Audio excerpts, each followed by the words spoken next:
Hello, Hope Nation. I'm Hannah, the pregnant character in this powerful story. You're watching by Mr. Hope. Don't go anywhere. Hi, Hope Nation. I'm Leandro, the man in this true life story. Watch till the end. Brought to you by Mr. Hope. Doctor, new patient. Booked the appointment online. Her name is Hannah Summers. Alana stiffened. Oh, right. Is there a problem? No, let's begin. Prepare the room. No doubt about it, this was the girl Leandro had been looking for. Alana handled the ultrasound herself. A baby boy. She didn't let Hannah leave yet. Quietly, she called her cousin again. Yeah? He answered. You remember the girl you told me about? His tone sharpened. Yeah, what about her? She's here, in the flesh. She's getting an ultrasound, and she's 8 months pregnant. There was cursing on the other end again. Can you get a sample from her? What are you trying to do? I want a paternity test. Alana nearly dropped the phone. Leandro's family was wealthy, multi-million-dollar businesses, branches all over the country. Good-looking, successful, but his family had a history of infertility. Leandro had his doubts too, and now this girl, Hannah, was pregnant. If Leandro suspected the baby was his, is Mr. Hope, it could only mean your favorite narrator. Something Let's rewind to the beginning of the story. I'll run a procedure. Ask her to lie back down, Alana said. She was going to do what Leandro asked. She'd get a sample, then they'd know for sure.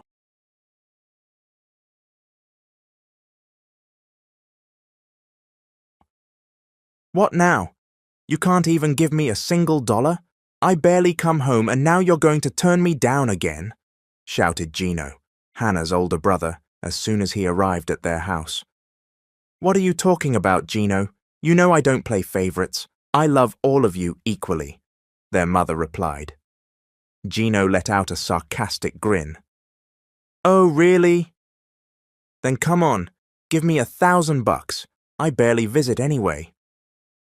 Hannah clenched her jaw as she listened from the kitchen while brewing one of her mother's herbal remedies. Their mum could barely afford medication, and now here was her brother showing up just to ask for money. Come on, Ma, seriously, Gino kept pushing. Hannah slammed the ladle down on the stove, turned off the burner, and walked angrily to the living room. Didn't you hear what Ma said? There's no money. Are you even listening? She snapped. Her mother quickly grabbed her arm. What's your problem? I wasn't talking to you. I came to speak to Mom. Just stay out of it. Gino barked. She said there's no money, Hannah shouted back. You've gotten pretty mouthy, huh? Gino said, stepping closer. Their mom jumped between them just as Gino lunged forward. She's acting like she's feeding this household, he sneered. At least I'm not a burden like you. I help Ma here. You're out getting drunk and only come home when you're wasted, Hannah yelled back. Gino shoved their mom aside and lunged at Hannah, pushing her down. You little brat! Who the hell do you think you're talking to me like that? You think you're better than me? Tears welled in Hannah's eyes. Between the two of them, she was the only one actually helping their mother. Gino was just like their father, no manners, a drunk and a gambler. Their father had died and left them nothing but debt. Hannah and her mother worked like mules to make ends meet. Her mother often collapsed from exhaustion but never gave up. She was determined to pay off the debts her late husband left behind. You're pathetic, Gino shouted and moved to attack again, only for their mom to suddenly collapse. Hannah's eyes widened. She immediately sprang to her feet. Ma! She cried, rushing to her mother and cradling her against her chest. Instead of helping, Gino stormed out. Screw the both of you. You're worthless. I'm out. Kuya, help me. Don't leave us, Hannah screamed, her voice cracking in fear. She didn't know what to do. She was terrified. And now her brother had walked away, as if they meant nothing. With no choice, Hannah helped her mother to the bedroom and took care of her until she finally stabilized later in the afternoon. When her mom woke up, she still looked extremely weak. Ma, just lie down. Please don't get up yet, Hannah said, as her mom tried to sit up. But we still need to prepare food for tomorrow at the stall, her mom said weakly. Seriously, Ma? You passed out and that's still what you're worried about, Hannah snapped, unable to hold in her frustration. She couldn't understand her mother sometimes.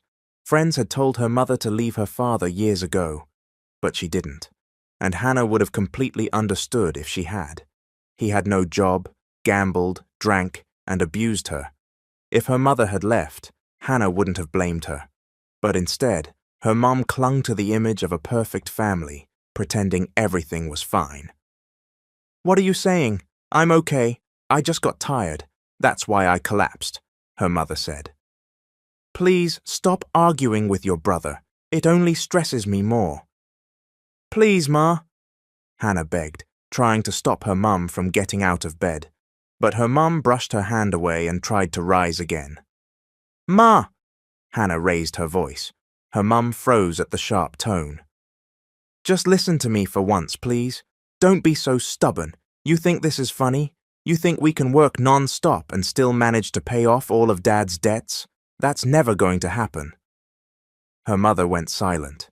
She was clearly overwhelmed and confused, pushed to the edge by stress and fatigue. If there were an easier way to get rid of all their problems, Hannah would take it. But they lived in the real world, where nothing came easy. I'm sorry, her mother whispered, tears falling from her eyes. Hannah felt instant guilt. She wrapped her arms around her mother. She hadn't meant to be harsh, but she couldn't stop the frustration from pouring out. They stayed in the house for 3 days to let her mother recover. By the end of those 3 days, her mom was back to her old self, cheerful and active again. Hannah was thankful for those days of rest. Their small food stall was just across from a college building, which gave them a steady stream of customers. They were lucky to own the lot. Her mother had bought it when she was just starting her family. It had been a huge help in their day-to-day survival, and they were still trying to save money to slowly pay back the people her father had owed.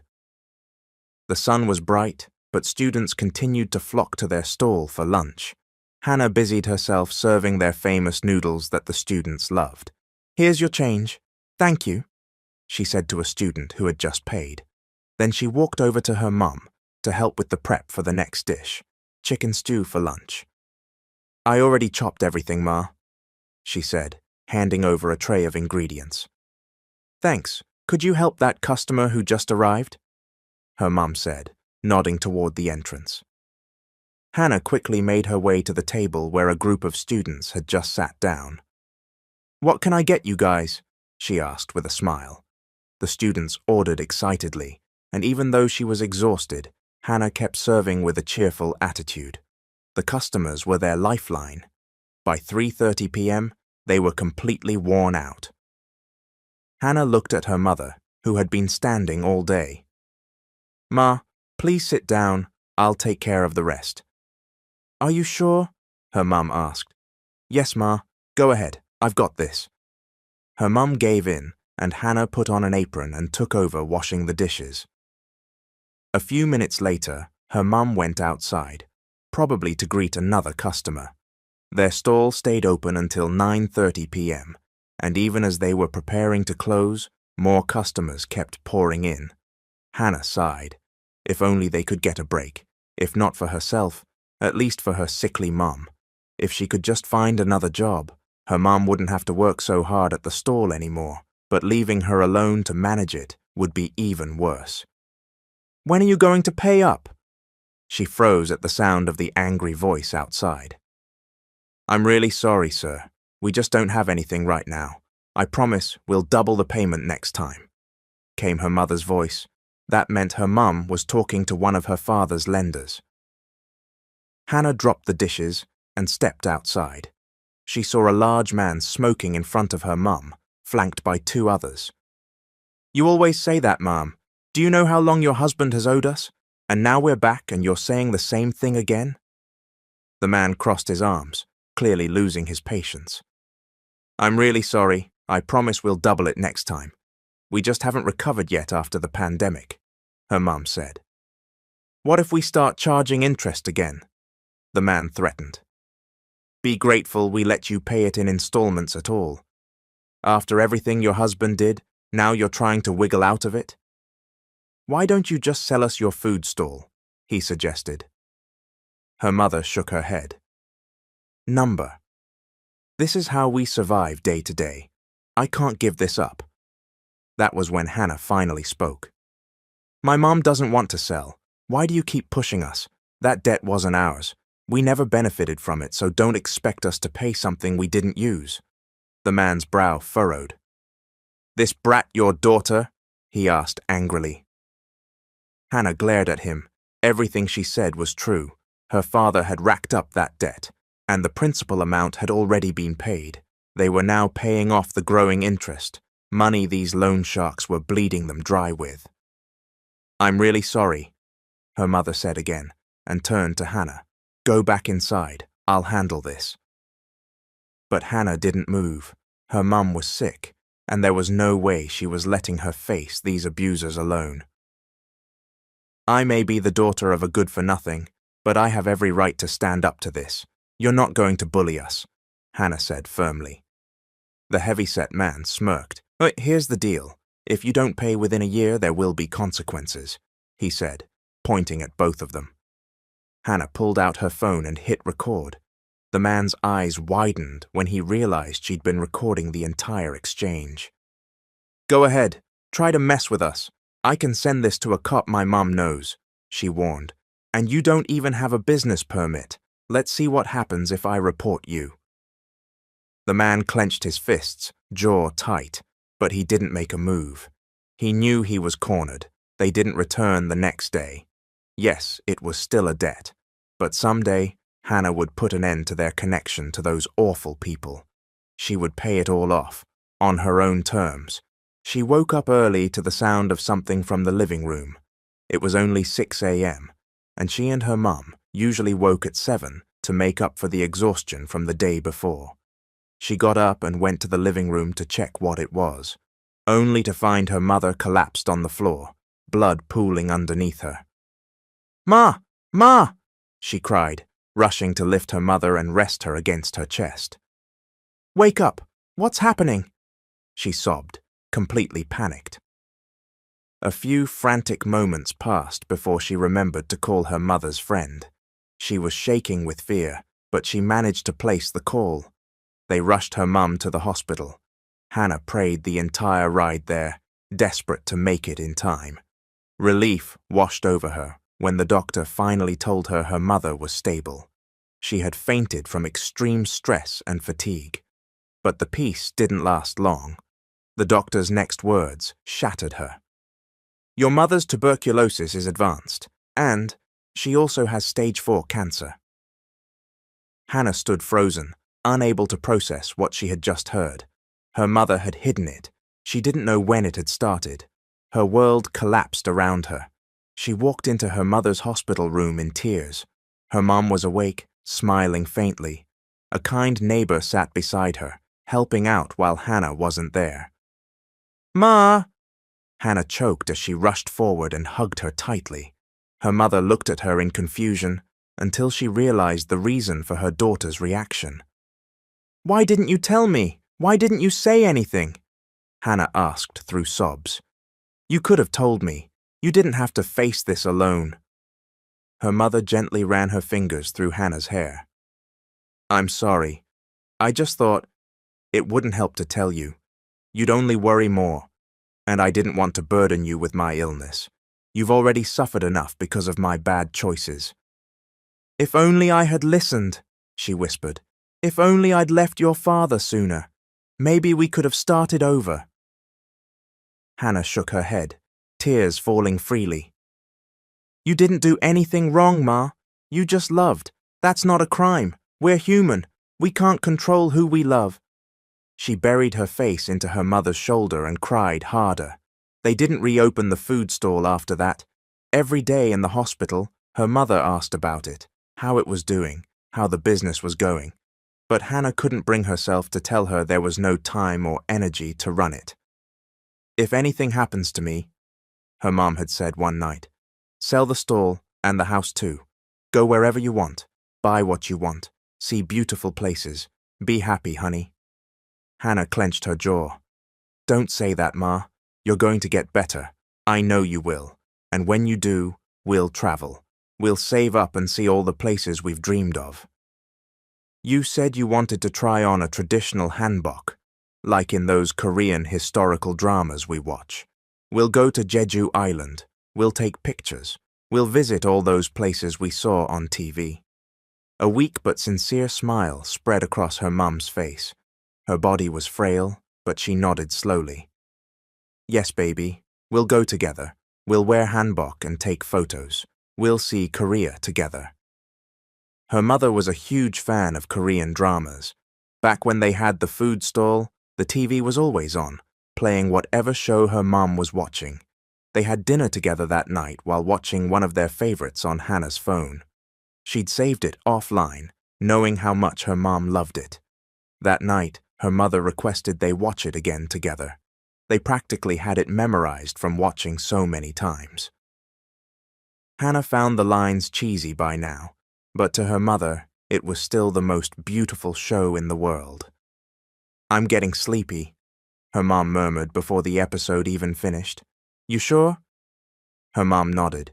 Yes, you should sleep too. You're tired. The next day, her mother seemed full of life, laughing with a visiting friend. That same day, Hannah started her first shift at a pizza place. Not as a cook, but as a delivery girl. She knew she couldn't run the food stall alone. She wasn't as good a cook as her mum, and she couldn't replicate her recipes, so she chose to work somewhere else for now. She believed she and her mum would recover. They'd reopen the food stall someday. It would taste even better then. You have a driver's license, right? The owner asked, clearly doubtful. Yes, sir, Hannah replied confidently. You know this job's tough.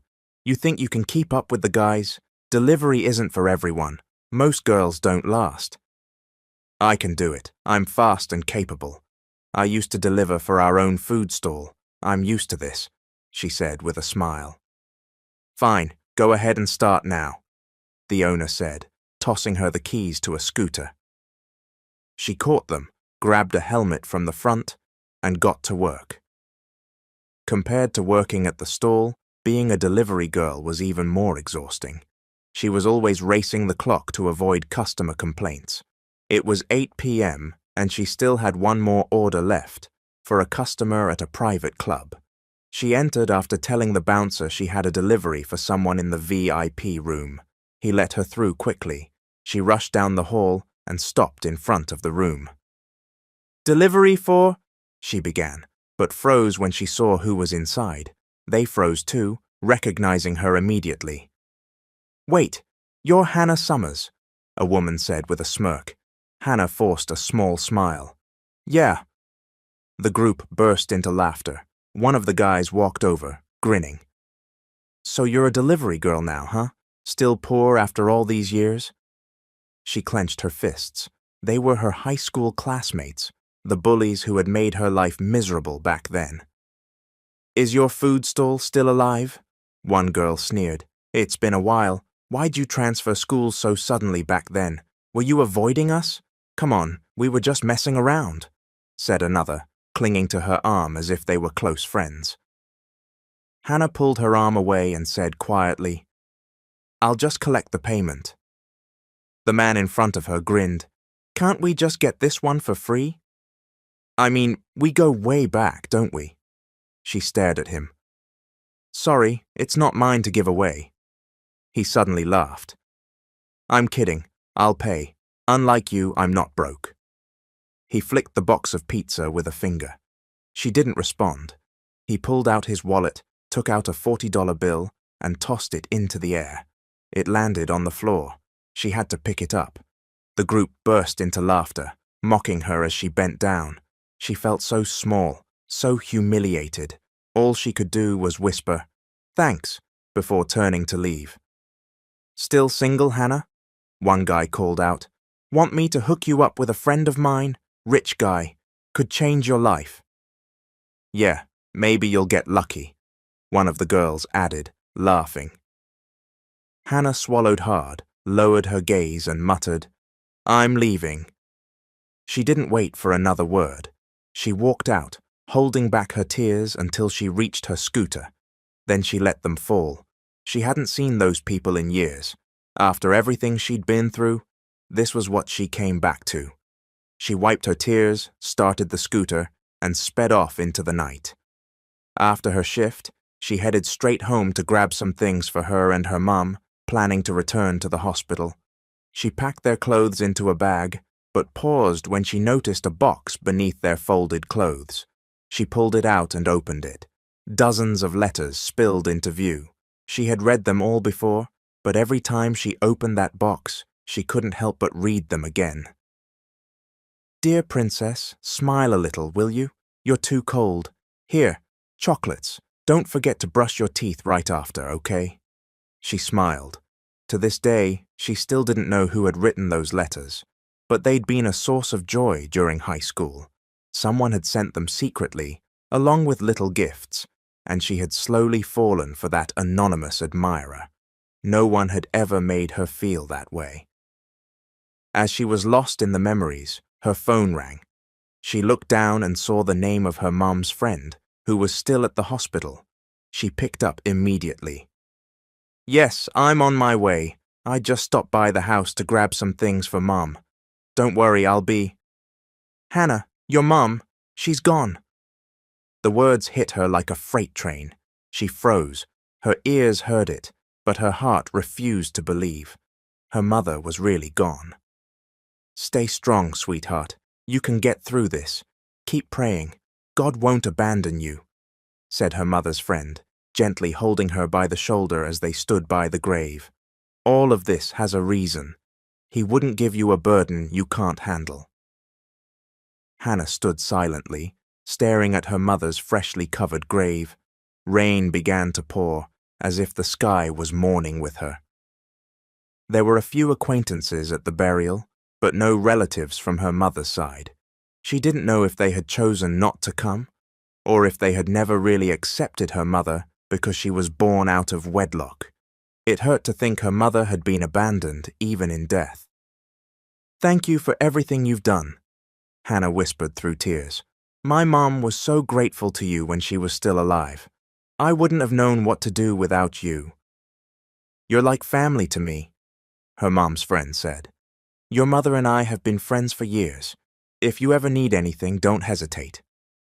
She gently patted Hannah's shoulder. Hannah offered a faint smile of gratitude. One by one, the visitors left. Hannah stayed for hours, unable to pull herself away. In that moment, she just wanted to spend a few more seconds with her mother. After that day, she returned to the quiet, lifeless home she and her mother had shared. Every corner reminded her of the days they spent together. It was too painful. She couldn't move on, so she made a decision. "This place is okay to renovate, right?" asked a woman, turning to her husband, who stood beside her. "Yeah, there's not much to fix up. It's ready to live in," he replied. Hannah had decided to sell the house. Her mother had given her authority to do so before she passed. The couple planned to give the house as a wedding gift to their child. They agreed on a price, and the sale became official. She also sold the food stall.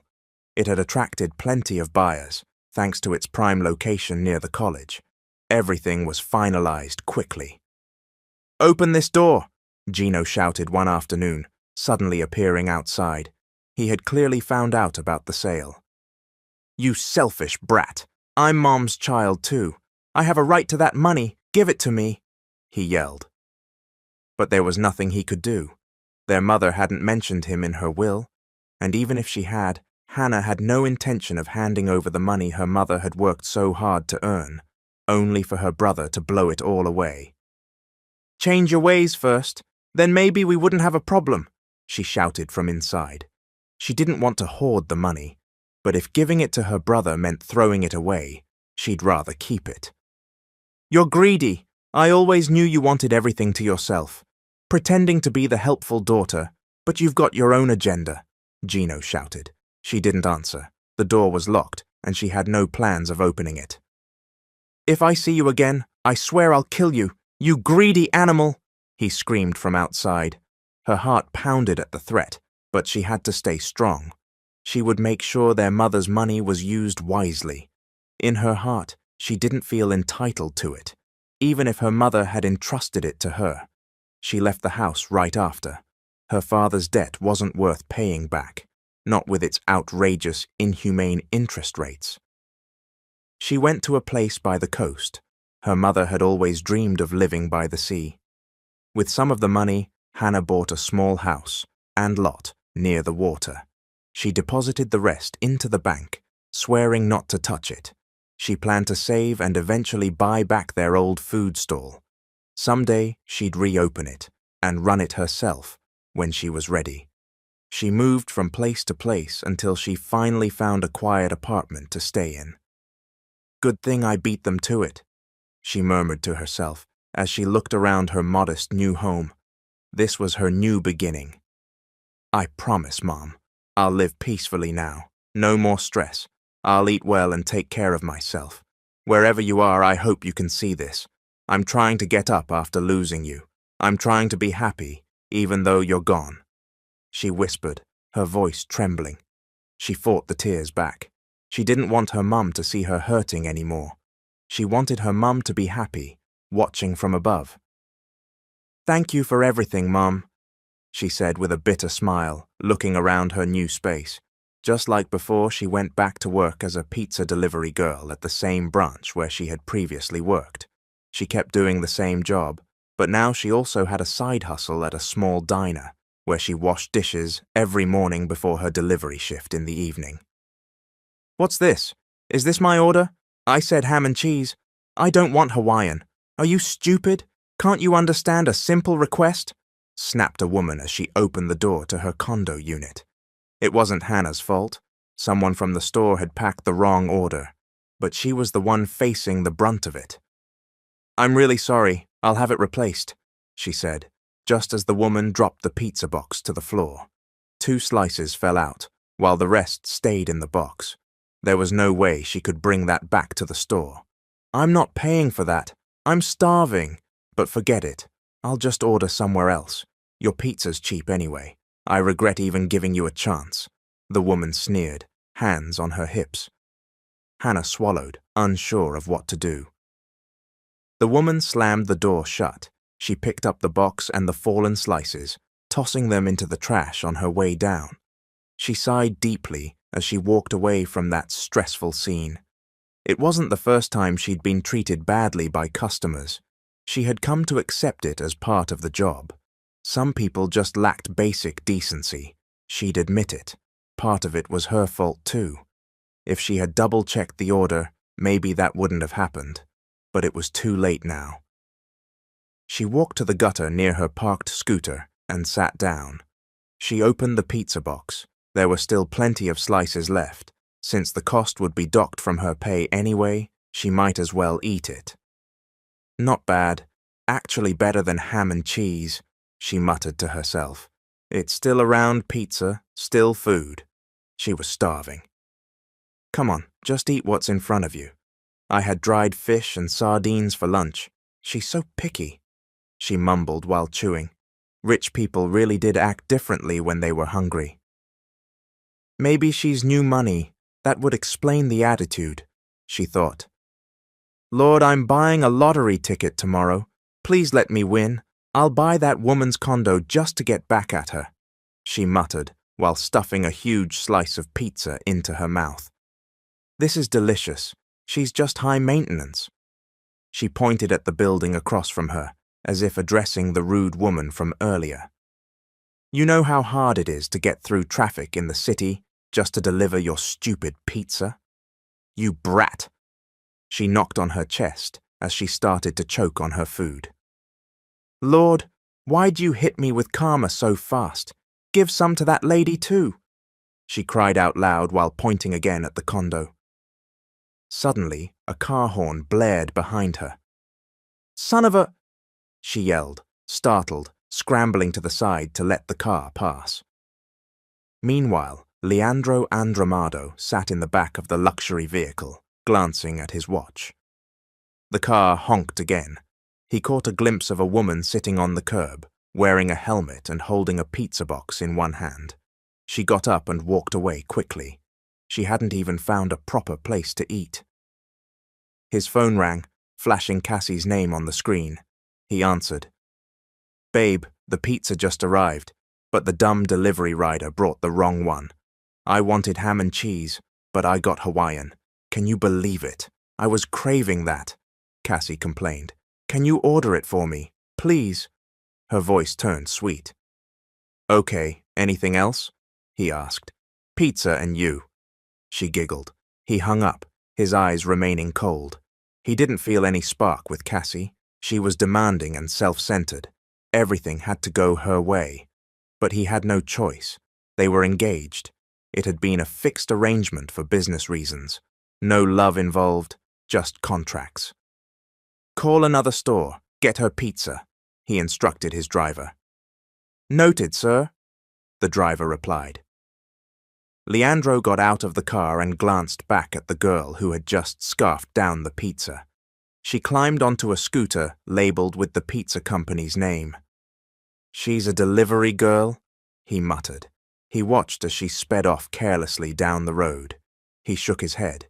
He didn't know why he was even paying attention to her. He didn't know her at all. Meanwhile, Olivia, that was her real name, grinned as she sped down the highway. Despite the exhaustion of her job, she stayed cheerful. She had to remain positive to get through the stress.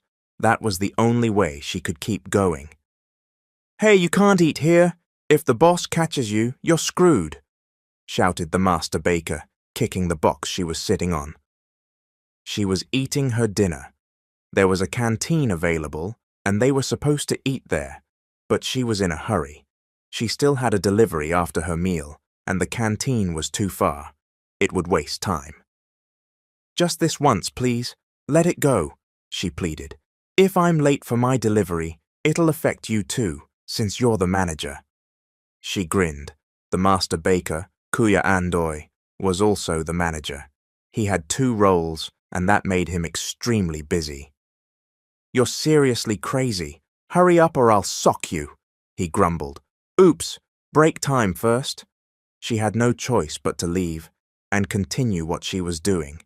She just grinned and bit into her favorite dried fish. She couldn't afford to splurge on food. She had to save up to one day buy back the food stall she and her mum had. She had made multiple deliveries that day, having just come from her side hustle at the diner. After that, she immediately went to the pizza store for her second job. Each day she worked 2 jobs. Her only rest was around midnight. She'd wake up at 8 a.m., start at the diner by 9, and switch to the pizza store by 5 p.m. It was a cycle. Eventually, she got used to it. She had been working at the pizza store for 6 months now. In those 6 months, she'd heard plenty of updates from her old neighborhood.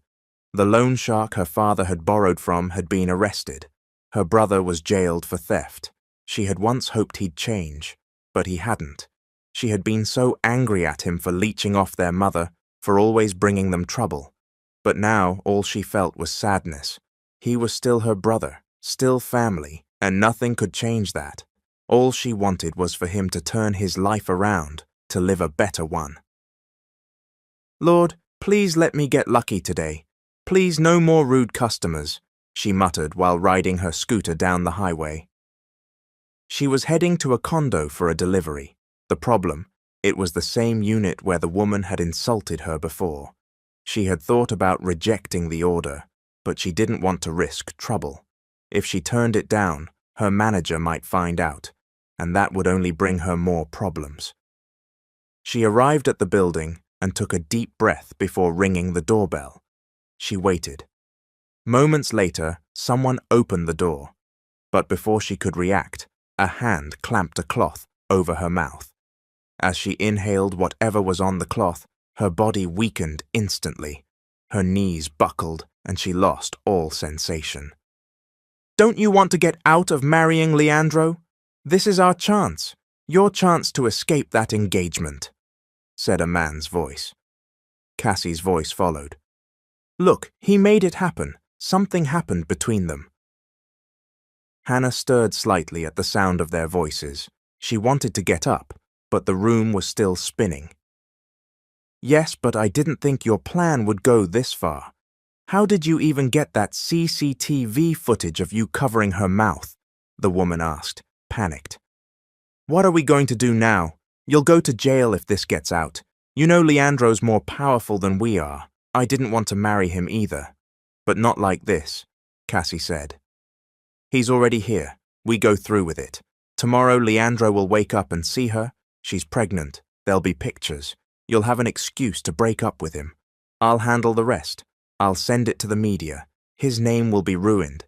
Then you'll have every reason to leave him. Hannah couldn't make sense of what was going on. Everything was foggy. She wanted to leave, but her limbs wouldn't respond. Sleep pulled at her again, and she gave in. It was around 10 a.m. when she finally woke. Her body felt heavy as she sat up. She clutched her head. As she moved to stand, a sharp pain surged between her thighs. She lost balance and fell, landing right on someone lying on the bed. She fell straight onto a man's chest. He had no shirt on. She looked up and stared at his face. Long lashes, soft red lips, sharp jaw, thick brows. The man looked like he had stepped out of a movie. Suddenly, his eyes fluttered open, and their gazes locked. For a second, the world froze. Then realization hit her. She wasn't wearing anything on top. She gasped and scrambled away.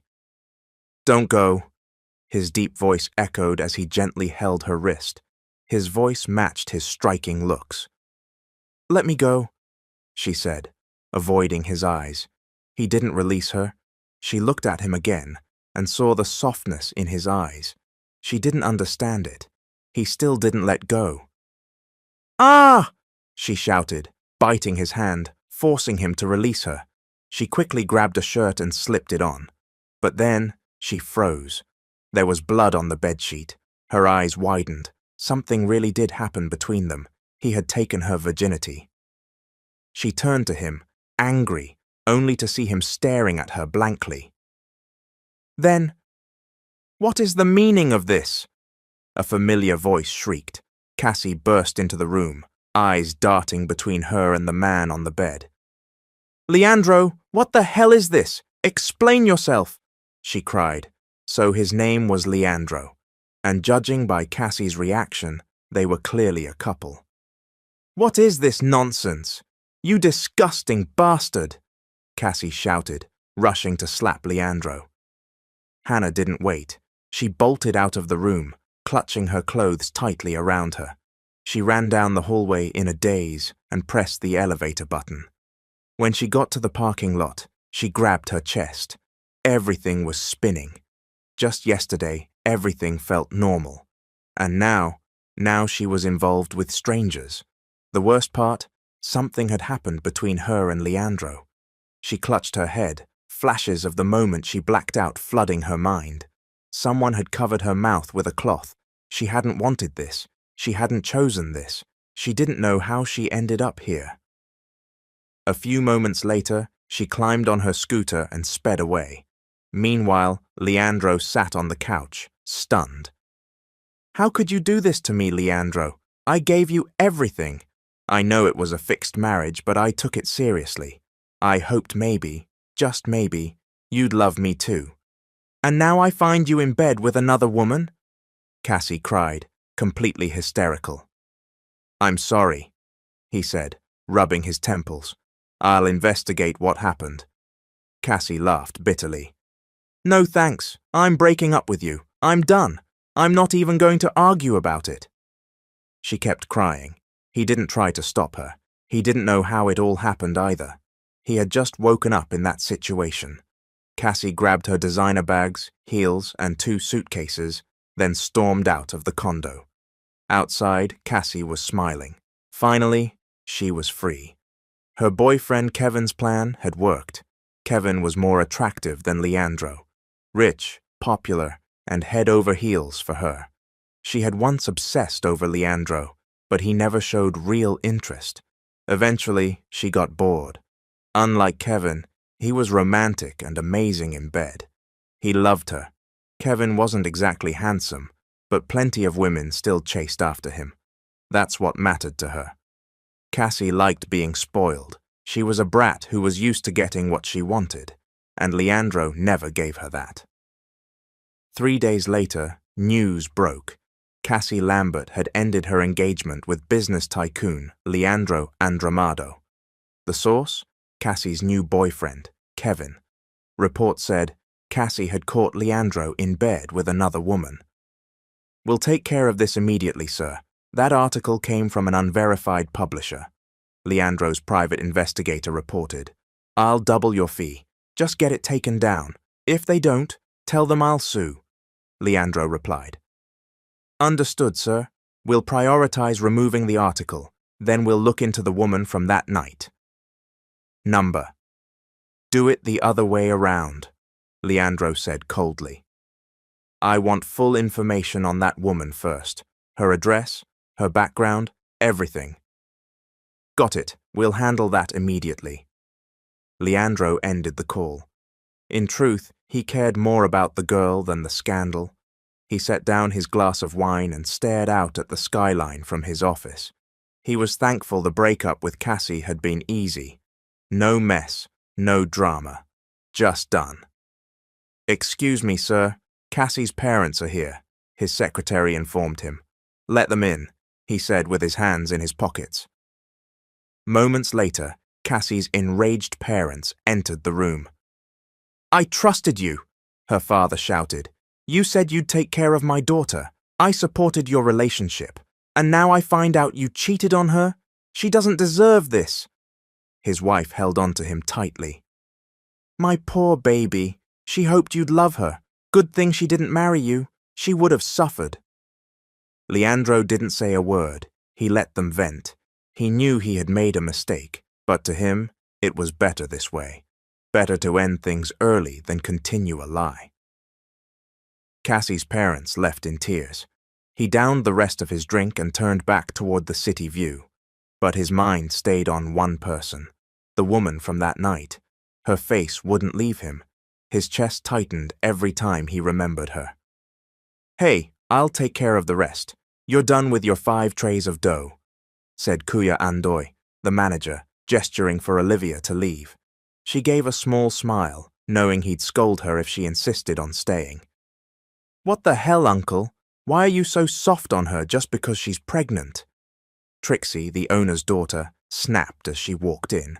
Trixie had always been bratty, and Andoy, being the owner's brother, managed the shop. "She's pregnant. So what? I'm doing this for her and the baby. If you've got nothing to contribute, go get a manicure or something," Andoy retorted. "Not our fault she got herself knocked up. Why are we obligated to be nice to her?" Trixie sneered. Olivia blinked and lowered her gaze, clearly hurt by the words. This was her daily life now. Things got worse after she got pregnant. The store had no choice but to keep her on, mostly thanks to Andoy vouching for her. She could no longer do deliveries. Her belly was too big. The bumpy rides were bad for the baby. She was now an assistant in the kitchen, mostly helping Andoy. Thankfully, the store owners allowed her to keep working. "Just stay in the canteen for now. Come back when I need you," Andoy told her, and she nodded. As she was about to leave, one of her co-workers called out, "Hey, Olivia, someone's looking for you." She turned, puzzled. "Who would be looking for me?" she asked. "There." Her co-worker pointed at a sleek black car parked out front. She frowned. "Looks expensive. Do you know them?" "Nope. Do you?" Olivia gave a tight smile and walked toward the car to see who it was and why they were asking for her. She knocked on the window. "Good morning. Someone said you were looking for—" She stopped cold. The man inside was Leandro, the father of her child. She immediately turned away and walked off without saying another word. But before she could get far, he was out of the car and had grabbed her arm. Let go of me, or do you want me to bite your hand again? She threatened, remembering how she'd escaped him before. Go on, bite me. I won't stop you, but you're coming with me, whether you like it or not, he said firmly. She didn't realize it, but she had already been pulled along. Before she knew it, she was inside his car. He brought her to his towering corporate building. She couldn't help but gape in disbelief as they walked through the lobby. She was in pajama pants and a loose shirt, completely out of place among all the suited-up professionals. Everyone greeted Leandro as he walked by. She was confused. Why did everyone bow to him? Why did she have the feeling she was about to discover something massive? What do you want to drink? Tea, fresh juice, or milk? Leandro asked as they entered his office. Juice, she answered hesitantly. He immediately made a call. In a matter of minutes, someone delivered her juice. She couldn't believe how easy everything was in this place. There was a dry bar, a refrigerator, a countertop with fruits on top. Everything looked expensive. The view outside was breathtaking, with floor-to-ceiling glass walls and glass furniture. What am I doing here? Why did you bring me? Isn't this kidnapping? She asked, annoyed. You're carrying my child. I have a right to talk to you. So tell me, does that sound like kidnapping to you? Her eyes widened. She hadn't expected that. You haven't been in a relationship for the past 8 months, so there's no need to argue. You're carrying my child. That's my child, Miss Hannah Summers. She gasped upon hearing her full name come out of his mouth. How do you know me? She stammered. Obviously, I had you investigated. Finally, we're face to face, Miss Summers. The way he said it made her feel like she was the one at fault, when in fact, she was the victim. She clenched her fists in frustration. Why did it feel like she was the one being trapped? Why couldn't her problems just leave her alone? Every time things started to calm down, a new storm arrived. What if he really was the father? That didn't mean she needed him. She had already promised herself she would raise this baby alone. She wouldn't rely on anyone, not even the child's father. Her son would grow up knowing only her as his parent. She wouldn't become like her mom. She would do this on her own. What are you talking about? That's not your child, she said, with a fake smile. But Leandro didn't flinch. He pulled out an envelope containing the paternity test result and placed it on the table in front of her. She frowned as she opened it. Once she realized what it was, her expression turned to shock. A month ago, you had a checkup with my cousin, who's an OB/GYN. She took a sample from you without you knowing. I asked her to run a paternity test. He stared at her. The result is positive, so are you still going to deny it? She looked up at him, stunned. This was the same man she'd been trying to avoid for months, and now he was sitting right in front of her, with proof. I'll call her in again if you want another test, he added. She'll pretend it's just another routine checkup. Thanks, he'd told his cousin over the phone. You're lucky if that really is your baby. Aunt and uncle struggled to have you. It runs in our family, his cousin had told him solemnly. She too was infertile and had gone through failed marriages because of it. I'll send you her number and address. She's here now anyway. Might as well make the most of it. You better thank me. Pay me, okay? She joked. Yeah, thanks. I'll cover your hotel for your anniversary, he replied. Crazy. All right, I gotta go. I have other things to deal with. He had waited an entire month for the test result, and now he had it. What do you want from me? Why are you doing this? Because of what happened that night? I don't even know how I ended up there. I was unconscious, Hannah said. He had already looked into it. Kevin and Cassie were behind everything. They had drugged her, staged the situation, and used it as a reason for Cassie to end their engagement. Leandro hadn't stopped her. He didn't want to continue their relationship either. He placed another document in front of her. Read this. It's a contract. You can decline it, but just so you know, I'll follow you and our child anywhere you go if you refuse. If you agree, for 1 year you'll follow the terms. After that, I'll agree to co-parenting. I'll give you a large piece of land and lifelong financial support. I won't bother you again." He looked her straight in the eyes. She looked confused, torn. He could see that she wanted to raise the child alone, but he wouldn't let her. He wouldn't let her do it by herself. She picked up the paper and read. The first condition: she must live in the mansion with him after giving birth. Second, the baby must carry his last name. Third, she cannot refuse any help he offers. Fourth, she must stay in the mansion for 1 year. She could extend it, but she couldn't cut it short. Her jaw clenched as she looked at him. "Do you really have to do this?" He froze when he saw a tear fall down her cheek. He hadn't expected that. Something in his chest tightened at the sight of her crying. But he had to stay firm. He couldn't let her emotions sway him. "Just sign the contract so we can be done," he said, sliding the pen toward her. She took a deep breath, picked up the pen with a trembling hand, and signed it. He immediately grabbed the contract once she finished. Now that it was signed and would be notarized, there were no more obstacles. All that was left was for her to fulfill the agreement. "Thank you," he said. She stood up without a word and didn't look back. He reached for his phone. "Call the guards. Assist Miss Hannah Summers. Have the company car take her home safely. Make sure she arrives without issue." "Yes, sir. Right away." He ended the call and exhaled. He picked up his glass and took a sip of wine, then turned on the monitor. 4 bodyguards met Hannah downstairs. He watched as she was visibly surprised. A small smile crept across his face. From now on, Hannah would need to get used to this world. "You're delusional. You really think he's serious about you? This isn't a fairy tale, Hannah. Don't be stupid," Lexi snapped, completely hysterical. She was the only one Hannah had been living with in that dingy apartment. Hannah had been paying $100 a month, even though it was supposed to be free since it was a stay-in arrangement. But to avoid conflict, she chose to pay. Lexi was thrilled every payday. That money went to her Brazilian hair treatments and spa appointments. Now that Hannah was leaving, Lexi would go back to being broke, and she wouldn't have anyone to bully anymore. Hannah had only tolerated her because she worked at the pizza shop Lexi's father owned.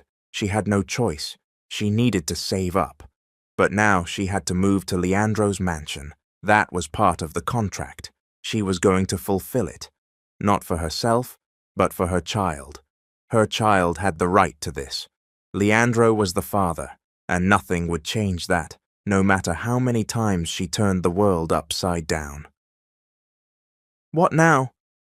After all the help my uncle and dad gave you, this is it? Don't you have any gratitude?" Trixie yelled as she followed Hannah to the room she was using. Trixie reached for Hannah's bag, but before she could snatch it away, a muscular man grabbed it from her. Unbelievably, Leandro had assigned 4 bodyguards to Hannah, as if she could really escape. "I'll carry your things, ma'am. Just place what you want to bring on the floor. We'll handle the rest," one of the guards said. Trixie froze, unable to speak, especially when the guard gave her a sharp glare. "You keep staring at me like that and I'll poke your eyes out," the guard said, returning Trixie's glare. Then he turned to Hannah. Hannah ignored her. She took a deep breath and continued packing. "We're heading straight to the mansion. That's Mr. Leandro's order," one of the guards said, while opening the car door for her. She nodded and entered the vehicle in silence. During the ride, she kept her eyes on the window. After a long drive, they arrived at the massive mansion. The huge black gates opened automatically. She was stunned as she stepped out. Compared to this, that condo from before was nothing. The foyer alone was wide enough to overwhelm anyone. She couldn't believe how wealthy Leandro Andromado really was. "Good morning. I'm the butler here. This will be your child's nanny. If you need anything, let them know. They'll get it for you, the butler said. Hannah was surprised to see 4 women introduced as the baby's nannies. It's just one baby. Do I really need 4 nannies? She asked, confused. One will take care of the baby's food, another will handle the clothes, the third will monitor the baby's condition, and the fourth will assist the third. Especially after you give birth, you'll need to rest. You shouldn't be moving too much or you might have complications, the butler explained kindly. She slowly nodded, finally understanding. She would have to embrace this new life for now, but part of her feared she might get used to it and struggle to return to her old life. She felt shy the first time she was invited to eat downstairs. She kept insisting she was full, planning to wait until everyone was asleep so she could eat in peace. "Baby, this kitchen is huge," she whispered to her belly. Even the kitchen had a chandelier. It looked more like a ballroom than a kitchen. The dining table was long, like something out of a palace. She opened the refrigerator to see what she could eat. Thankfully, her nausea had passed. She could eat anything now. She grabbed some leftovers. She didn't know how to reheat them, so she ate them cold. While eating, she looked around again. "But we can't get used to this, baby. One day we'll leave this place and go back to where we came from. It won't be as hard, though. Your dad said he'd support us. I didn't want to agree, but I didn't have a choice. Ja, Christ. Grandma's gone now," she whispered, still speaking to her child. She kept eating while talking to her baby. It had become her nightly habit. One night, she was surprised to see a hot meal waiting for her on the counter. She smiled and enjoyed it. She was full and heading upstairs when she saw one of the nannies waiting on the staircase, smiling. "You should have just told us. Next time, I'll bring the food up to you," the nanny said kindly. Then she cleaned up after Hannah. She must have been the one who had prepared the food. "Thank you," Hannah said shyly. "You're welcome," the nanny replied with a smile. Hannah bit her lower lip, embarrassed, and went upstairs. In the days that followed, she was startled one morning by the sound of movement outside her room. Curious, she stepped out. Workers were carrying furniture. "I'm sorry, did we wake you? I can have them stop." The butler apologized. She quickly shook her head. "No, it's okay. What's going on, though? Why are they moving things? Is someone else using this room?" The butler nodded. "Sir Leandro is preparing the baby's nursery. He also bought new furniture and toys. He started getting the room ready even before you arrived. He's been planning this for a while." She nodded, touched by the revelation. He was excited too. She wasn't the only one looking forward to this baby. She placed a hand over her chest, feeling a strange sensation she couldn't quite explain. "All right, I'll head back inside now," she said. The butler smiled and returned to work. Her eyes opened slowly as she felt a sharp pain in her stomach. She sat up and clutched her belly. It was just past 3 a.m., and everyone in the house was asleep. She was drenched in sweat. Her breathing grew shallow, and pain shot through her lower back. She screamed. In no time, the entire household was awake. The lights switched on, and the butler rushed into the room. "I think I'm going into labor," she cried out, her voice strained. The butler immediately gave orders. One of the nannies helped her get dressed, while the others prepared everything they needed. Within 10 minutes, she was being rushed into the private hospital wing, located in Leandro's mansion. Leandro had built it specifically for emergencies like this. The doctor was already there. They had been on standby for months, waiting for this moment. "Push, Hannah. You can do it. One more," the doctor instructed, while a nurse held her hand. I can't do it," she sobbed, drained of strength. "Yes, you can. Just one more push," the nurse encouraged her. Then, with one final scream, the cries of her baby filled the room. "It's a boy!" the doctor announced. The nurse held the baby up to her. Hannah's tears fell freely as she took her child in her arms for the first time. The pain vanished in an instant. "Hi, baby. Mama's here," she whispered, kissing the baby's forehead. Outside the room, Leandro waited anxiously. When the nurse stepped out and announced the safe delivery, a wide smile spread across his face. "She had a boy," the nurse said. Leandro nodded and entered the room slowly. He paused in the doorway when he saw her holding the baby. She looked up and met his gaze. "Do you want to hold him?" she asked softly. He walked closer, his expression unreadable. Carefully, she handed the baby over. He held his son for the first time, his arms gentle yet firm. The baby squirmed in his arms and then calmed. Leandro looked down, his eyes softening. "Hey, little guy," he whispered. A silence passed between them. Then he looked at Hannah. "Thank you," he said. She gave a small nod. "He looks like you," she said. He smiled. Then he returned the baby to her and left the room without another word.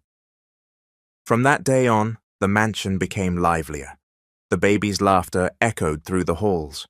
He had his own room, his own crib, and his own team of nannies. Leandro never missed a single day visiting his son. Even when he came home late from work, he would stop by the nursery and watch his child sleep. Sometimes he'd carry him gently, afraid to wake him. One night, Hannah entered the nursery and found Leandro asleep in the rocking chair, holding their baby. The sight made her heart ache in a way she didn't expect.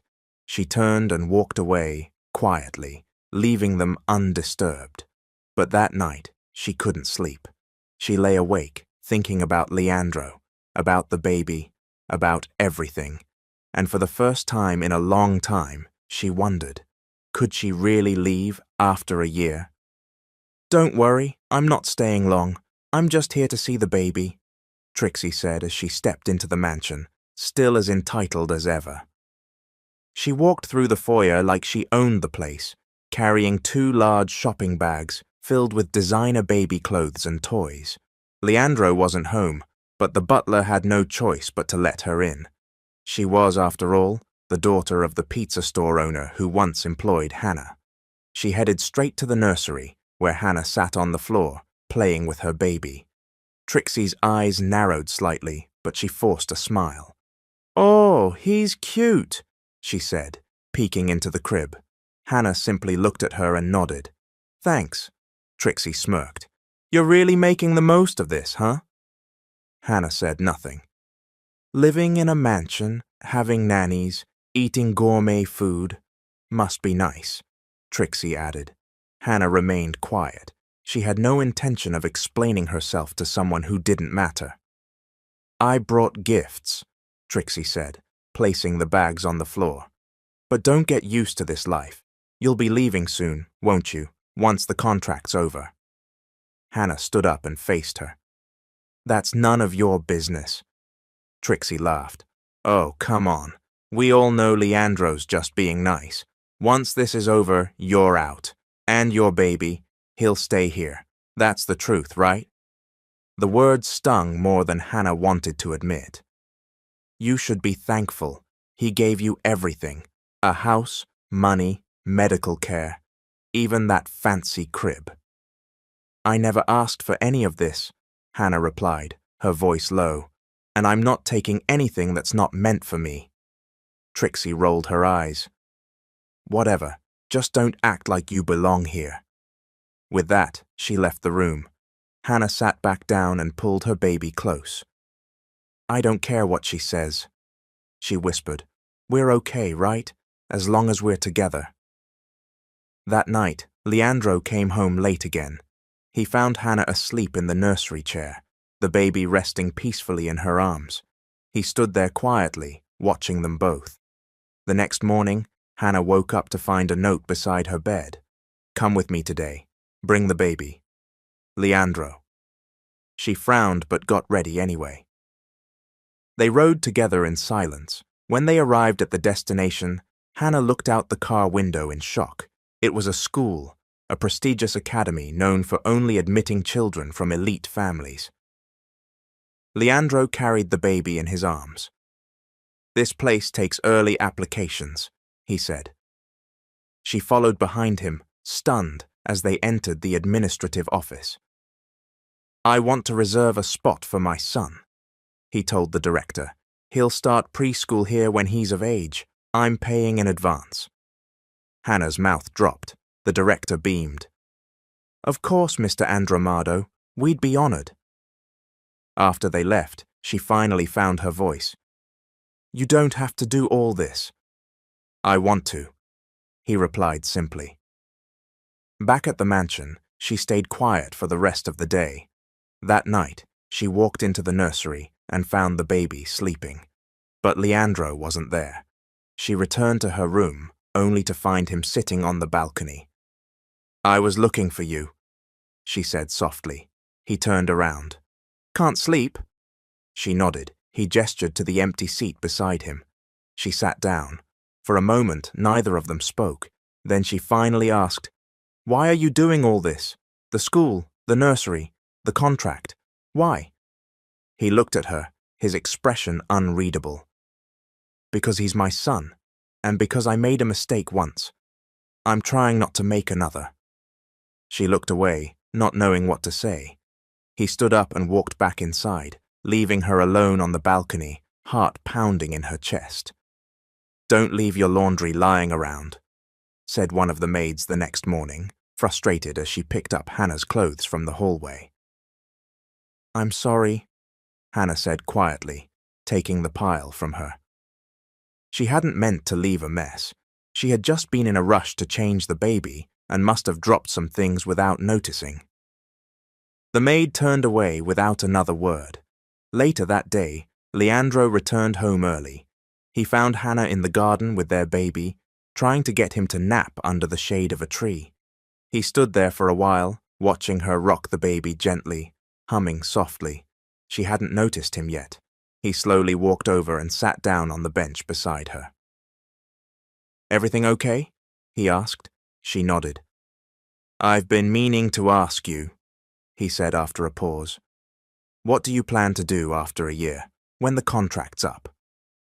She didn't answer right away. She kept rocking the baby, looking down at his tiny face. "I don't know," she finally said. "I want to go back to work, maybe save up again, buy back my mum's food stall." He nodded thoughtfully. "Do you think I'll be able to take our son with me?" she asked, turning to face him. He looked her in the eyes. "Yes." She didn't expect that. "You're his mother. I wouldn't take him away from you." She nodded slowly, processing his words. "But I'll still be there," he added. "I won't disappear." She didn't respond. Instead, she looked back down at their child.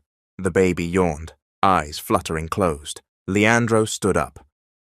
"Let's go inside, it's getting cold." She followed. That night, she placed the baby in the crib and lingered for a moment, watching him sleep. Then she turned off the lights and walked out. As she was heading back to her room, she passed by the kitchen. There she saw the same maid from earlier, struggling to carry a large pot of soup. Without thinking, she rushed to help. "Let me get that," Hannah offered. The maid blinked in surprise but allowed her to take the other handle. Together, they brought the pot to the countertop. "Thank you," the maid said, still a little stunned. "No problem," Hannah smiled. After that day, the atmosphere began to shift. The maids who had once kept their distance now greeted her politely. One of the nannies even asked if she wanted help with laundry. She politely declined, but appreciated the gesture.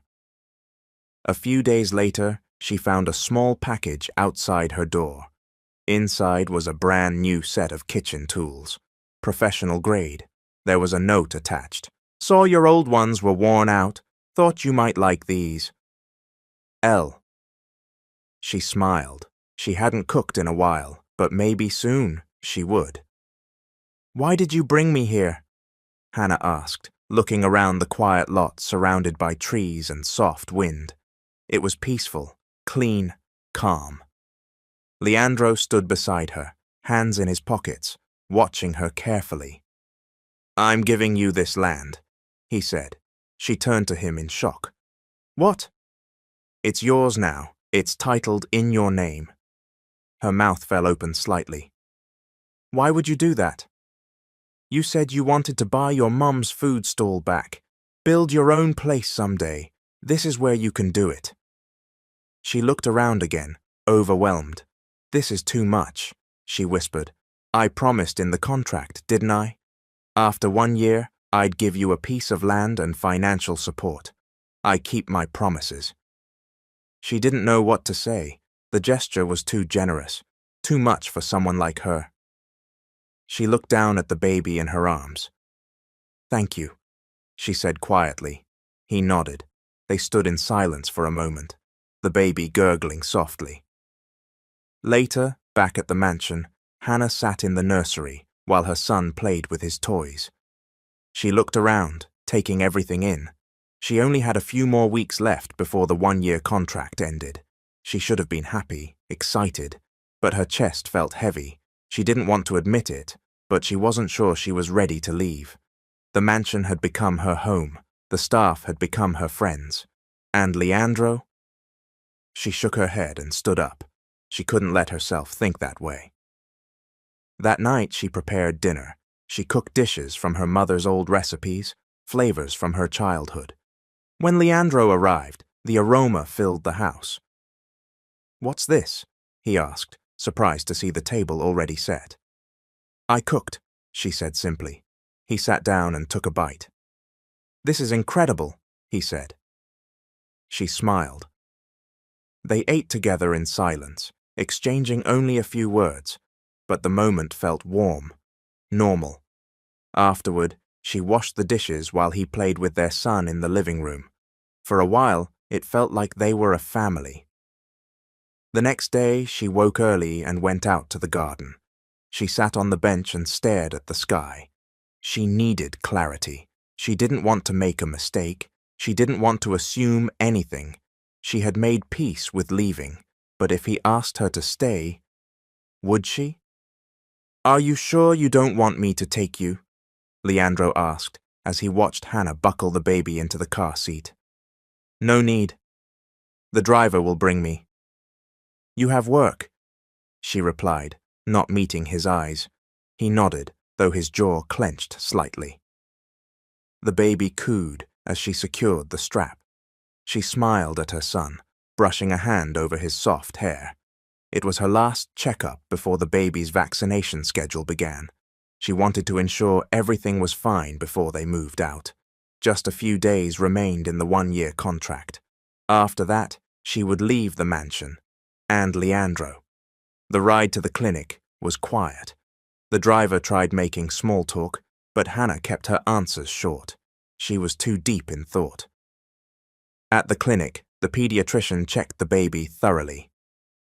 "He's healthy, very healthy," the doctor said with a smile. "You're doing a great job." "Thank you," Hannah said softly, lifting her son into her arms.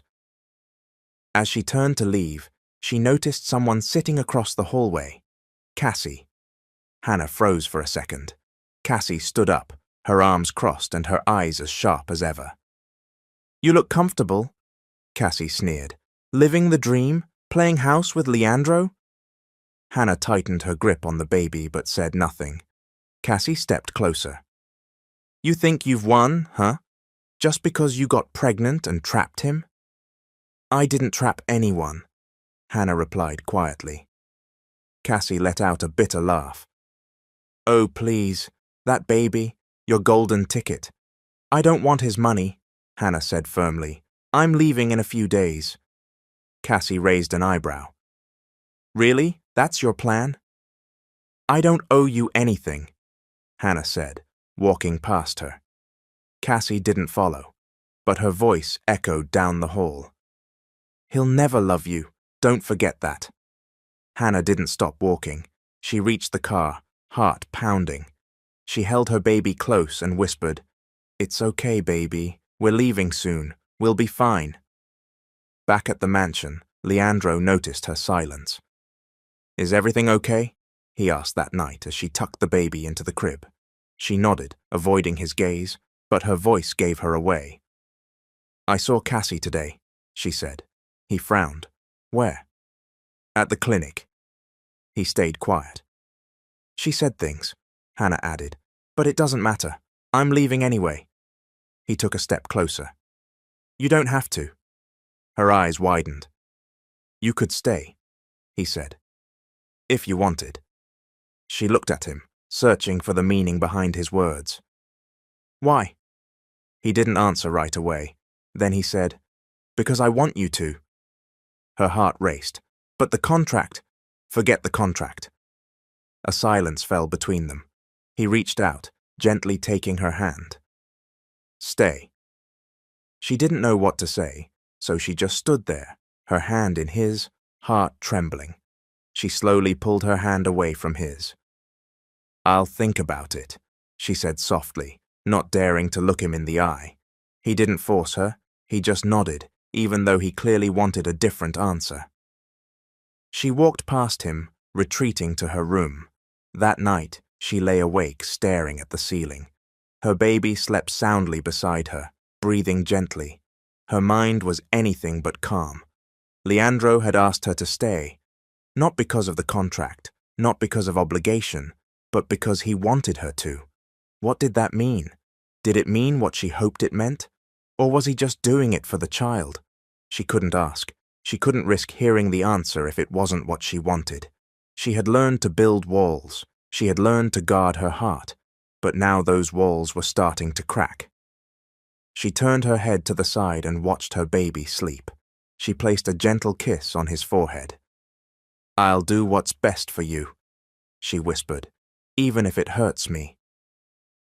The next day, the household was unusually quiet. The staff moved discreetly, glancing at Hannah as she came down for breakfast. She greeted them politely, but they seemed distracted. When she reached the dining room, she saw why. Leandro was already seated, but he wasn't alone. An older couple sat on either side of him. Hannah froze in place. Come, sit, Leandro said, motioning to the chair beside him. She walked slowly, her chest tight, and took the seat. These are my parents, he said. His mother gave a small smile, though it didn't quite reach her eyes. His father stared at her in silence. We've heard a lot about you, his mother said, finally. Hannah stayed quiet. We wanted to meet you before the arrangement ends, his father added. Hannah nodded slightly. It's nice to meet you. Leandro looked at her, silently urging her to stay calm. After an awkward silence, his mother spoke again. You've taken good care of our grandson. Thank you. Hannah forced a smile. He's a blessing to me. He's also an Andromado, his father said sternly. He'll carry our name and legacy. She gripped the edge of the table, but said nothing. Leandro reached for her hand under the table, but she gently pulled away. The breakfast was quiet after that. When it ended, Leandro's parents left without another word. That night, Hannah stood on the balcony again, staring out at the city lights. She didn't hear Leandro approach until he was beside her. They're just old-fashioned, he said. I know, she replied, but you don't have to worry. I make the decisions. She nodded, but deep down she knew this wasn't just about her. This was about a world she didn't belong to, a world she would never truly fit into. She turned to him. I've made my decision, she said quietly. He looked at her, waiting. I'm leaving. Leandro stared at her, stunned. For a few seconds he couldn't speak. You're really leaving? He asked slowly. She nodded, keeping her gaze steady. That was the agreement. But I told you. I know what you told me, but I made my decision. He clenched his jaw. She continued. This isn't my world, Leandro. It never was. He stepped forward. It could be, If you'd let it. She shook her head. I don't want to stay somewhere I'm only half accepted. Your parents made that clear, and no matter how many rooms or gifts or meals I get here, I'll never forget who I am. He was quiet. Her voice softened. You've been kind, more than I expected, and I'll always be grateful for that. But I can't raise our son in a place where I feel like I'm constantly trying to prove myself. He looked at her with a mix of frustration and something that looked a lot like sadness. When are you leaving? He finally asked. Tomorrow. Silence. He turned away and left without another word.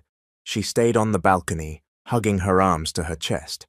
The next morning, she stood by the mansion's grand staircase, her bags already packed. The baby was in her arms, asleep. Leandro came down the stairs slowly. Neither of them spoke. A driver stood by, waiting. She turned to go, but Leandro's voice stopped her. Wait. She paused.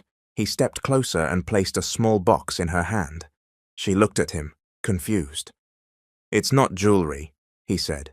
Just something for you to remember us by. She opened the box slowly. Inside was a silver key pendant on a simple chain. Her fingers trembled as she touched it. What is this? It's a duplicate of the nursery room key, he said. I had it made the day our son was born. She looked up at him, eyes wide. If you ever want to come back, you already have the key. She couldn't speak. He leaned down, kissed the baby's forehead and whispered, Take care of him. Then he straightened and nodded at the driver. The car door opened. She got in without saying goodbye. The gates of the mansion closed behind her, and Leandro stood there on the front steps, watching until the car disappeared from sight. 1 year later, the sun had just begun to rise over the small house Hannah had built on the land Leandro gave her. It wasn't a mansion, but it was hers, simple, clean, and filled with love. She opened the small curtain by the kitchen window and smiled at the sight of her son playing on a mat just outside the door. He was running around barefoot, holding a wooden spoon in one hand and a half-eaten banana in the other. She stepped out onto the porch and called to him. Come inside, baby. You'll get a cold. The toddler giggled and kept running. She sighed, wiped her hands on a towel, and walked over to scoop him up. He squealed in protest, but she kissed his cheek until he laughed again. Time for breakfast, she said. Inside, she placed him in his high chair and set down a bowl of mashed eggs and a slice of soft bread.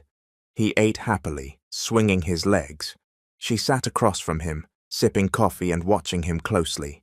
He was growing so fast, and he looked more and more like his father every day. Sometimes it made her smile. Sometimes it made her chest ache. She hadn't seen Leandro since the day she left the mansion. He hadn't called, hadn't sent messages, hadn't tried to visit. Part of her was relieved. Part of her had hoped he would. But life moved on. She found work at a local cafe. She saved carefully. The small food stall she dreamed of wasn't far from reach now. She had everything she needed. Almost. That evening, she bathed her son and laid him down in his crib. He fell asleep quickly. She stepped outside onto the small porch, sipping another cup of coffee. The sky was filled with stars. The land was quiet. She closed her eyes and breathed in the cool air. Then headlights appeared in the distance. She straightened. The car pulled up slowly, gravel crunching beneath the tires. Her heart began to pound. The engine stopped, the door opened, and Leandro stepped out. He looked tired, older, but still the same. He held something in his hand, a small stuffed animal. They stood staring at each other for a long time. Finally, he spoke. Can I come in? She stepped aside without saying a word. Leandro entered the small house, ducking slightly as he passed through the doorway. He looked around, taking in the modest interior, the wooden furniture, the baby toys on the floor, the scent of coffee still hanging in the air. It's nice, he said quietly. She nodded. It's home. He glanced toward the bedroom door. Is he asleep? Yes, he tires himself out before sunset, she replied, folding her arms. Leandro placed the stuffed animal gently on the table. I was in the area, he said, though they both knew it wasn't true. Her eyes narrowed. This area's not on the way to anywhere. He gave a small smile but didn't argue. She didn't smile back. You didn't call, she said after a moment. You didn't write, not once. He looked down. I wanted to. I didn't know if I should. You're his father. I know. Then why now? He finally met her eyes. Because a year passed, and I kept waiting for the feeling to go away. She swallowed hard, her throat tightening. But it didn't, he continued. I missed him. I missed you. Her breath caught. I thought maybe you were better off without me, but then I realized I wasn't better off without you. He stepped closer. She didn't move. I'm not here to take him away or to force anything. He reached into his coat and pulled out another small envelope. She stared at it warily. It's not money, he said. She opened it slowly.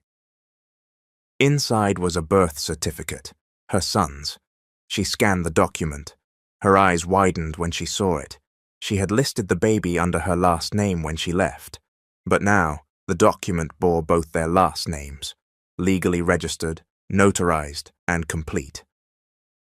I didn't want to change it without your permission, he said, so I filed both. She looked up at him. He took a deep breath. I want to be part of his life, yours too, if you'll let me. She stared at him, torn between anger, confusion, and something deeper she didn't want to name. I'm not asking for everything, he said, just a chance, one day at a time. She turned away and picked up the stuffed toy he had brought. It was a small bear, soft and new. She placed it in the crib beside her sleeping son. Then she turned back to him. Okay, she said, one day at a time. Leandro returned the next day, and the day after that. He never stayed long, just a few hours each visit, but he always came bearing something. Diapers, baby wipes, small toys, even groceries. Things she didn't ask for, but things they needed. At first, Hannah kept her distance. She let him feed their son, change his clothes, carry him around the yard. But she didn't speak much, just watched. Leandro didn't push. He was patient. He laughed with their child, carried him on his shoulders, taught him how to clap, and celebrated when he took his first wobbly steps across the living room floor. Days turned into weeks. One afternoon, Leandro showed up with a picnic basket. She raised an eyebrow. What's this? I figured we could eat outside, like old times, except better. They spread a blanket under the tree in the backyard. Their son crawled between them, babbling excitedly, reaching for pieces of fruit. Hannah took a bite of the sandwich he handed her. You made this? She asked, surprised. He smiled proudly. Watched a tutorial online, burned the first 2, that's number 3. She laughed. He looked at her. Her laugh hadn't changed. That night, after putting the baby to sleep, she stood by the porch, watching the stars. Leandro joined her, standing a few steps away. I'm thinking of expanding the stall, she said suddenly. He nodded. Need help? She hesitated. Then, maybe. He smiled. They stood in silence for a while. Then he spoke again. You never answered my question. She turned to him. What question? He stepped closer. If I asked you to come back, not because of the contract, not for the mansion, but because I want you there, what would you say? She looked at him, her heart thudding.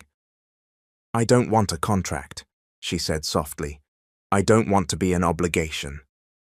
You're not, he said. You never were. She looked away, unsure. I love you, he added. Her breath hitched. I've loved you since I saw you holding our son for the first time. Maybe before that. I just didn't know what it was. She didn't speak. He stepped even closer, now just inches away. I want to build something with you. Not just a life for our son, but a life for us, together. Still, she said nothing. Then she whispered, "Okay." He blinked. "Okay?"